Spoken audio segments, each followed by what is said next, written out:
Hello friends, welcome back to my YouTube channel study media. कैसे हैं आप सभी? उम्मीद करती हूँ कि आप सभी स्वस्थ होंगे, अच्छे से होंगे। तो आज इस वीडियो में हम करने वाले हैं क्रिया। तो पहला प्रश्न है, क्रिया किसे कहते हैं? वैसे शब्द या पद जिससे किसी कार्य के होने या किए जाने का बोध हो उसे क्रिया कहते हैं। जैसे राधा नाच रही है, बच्चा दूध पी रहा है, मुकेश कॉलेज जा रहा है। इनमें नाच रही है, पी रहा है, जा रहा है से कार्य के करने का पता चलता है, इसलिए ये शब्द क्रिया कहलाएंगे। धातु किसे कहते हैं? यदि किसी एक क्रिया के विभिन्न रूपों को देखा जाए, जैसे करेगा, कर रहा है, करता है, कर लेगा, कर चुका होगा, करना चाहिए, करिए, करो, करवाइए इत्यादि, तो इस सब में कर ऐसा अंश है जो सभी क्रिया रूपों में समान रूप में आ रहा है, इसे ही धातु कहते हैं। धातु के कितने भेद होते हैं, नाम लिखो। तो पहला है सामान्य धातु, दूसरा है व्युत्पन्न धातु। मूल में ना प्रत्यय लगाकर बनने वाले शब्द रूप सरल धातु या सामान्य धातु कहलाता है। जैसे सोना, रोना, पढ़ना, बैठना इत्यादि। सामान्य धातुओं के प्रत्यय लगाकर या अन्य किसी प्रकार से परिवर्तन कर जो धातुएं बनाई जाती हैं उन्हें ही व्युत्पन्न धातु कहते हैं।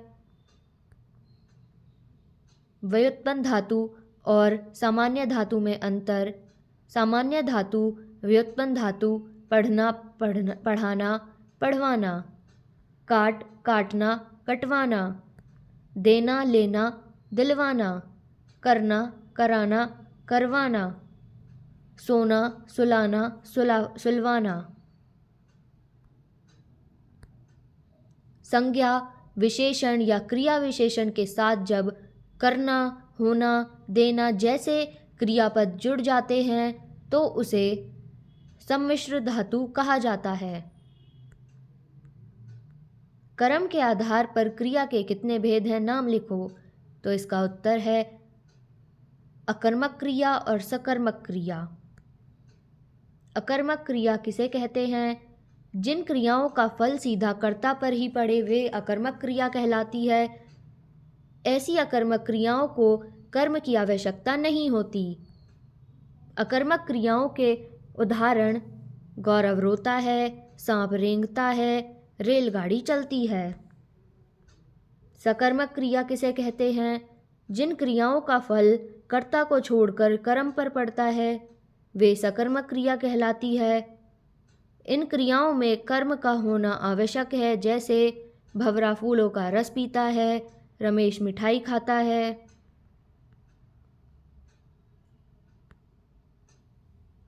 प्रयोग की दृष्टि से क्रिया के कितने भेद हैं? 6।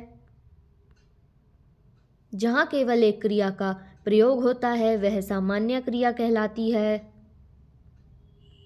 संयुक्त क्रिया किसे कहते हैं? जहाँ दो अथवा अधिक क्रियाओं का साथ साथ प्रयोग हो वे संयुक्त क्रिया कहलाती है। जैसे सविता महाभारत पढ़ने लगी, वह खा चुका। नाम धातु क्रिया किसे कहते हैं? संज्ञा, सर्वनाम या विशेषण शब्दों से बने क्रियापद नाम धातु क्रिया कहलाते हैं। जैसे हथियाना, शर्माना, अपनाना, लजाना, चिकनाना, झुटलाना इत्यादि।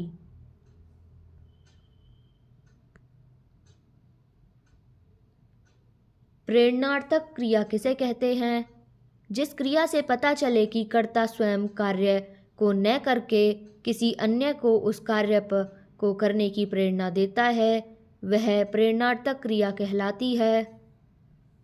ऐसी क्रियाओं के दो कर्ता होते हैं, प्रेरक कर्ता, प्रेरणा प्रदान करने वाला, प्रेरित कर्ता, प्रेरणा लेने वाला। जैसे मोहन राधा से पत्र लिखवाता है, इसमें वास्तव में पत्र तो राधा लिखती है लेकिन उसको लिखने की प्रेरणा देता है मोहन, अतः लिखवाना क्रिया प्रेरणार्थक क्रिया है। इस वाक्य में मोहन प्रेरक करता है और राधा प्रेरित करता।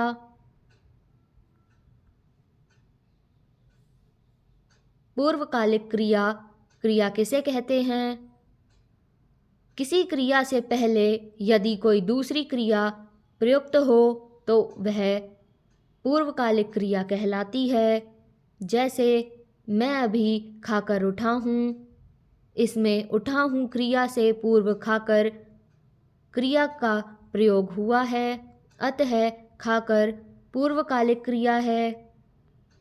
पूर्वकालिक क्रिया या तो क्रिया के सामान्य रूप में प्रयुक्त होती है अथवा धातु के अंत में कर या कर के लगा देने से पूर्वकालिक क्रिया बन जाती है। जैसे बच्चा दूध पीते ही सो गया, लड़कियां पुस्तकें पढ़कर जाएंगी। अपूर्ण क्रिया किसे कहते हैं? कई बार वाक्य में क्रिया के होते हुए भी उसका अर्थ स्पष्ट नहीं हो पाता, ऐसी क्रियाएं अपूर्ण क्रिया कहलाती हैं। जैसे भगत सिंह थे, वह है। ये क्रियाएं अपूर्ण क्रियाएं हैं। अब इन्हीं वाक्यों को फिर से पढ़िए। भगत सिंह स्वतंत्रता सेनानी थे, वे बुद्धिमान हैं। इन वाक्यों में क्रमशः स्वतंत्रता सेनानी और बुद्धिमान शब्दों के प्रयोग से स्पष्टता आ गई। ये सभी शब्द पूरक हैं। अपूर्ण क्रिया के अर्थ को पूरा करने के लिए जिन शब्दों का प्रयोग किया जाता है उन्हें पूरक कहते हैं। तो यहाँ पे ये वीडियो ख़त्म होती है। आपको ये वीडियो कैसी लगी मुझे कमेंट करके ज़रूर बताएं। वीडियो को लाइक करें, शेयर करें और चैनल को सब्सक्राइब करना ना भूलें। Thank you.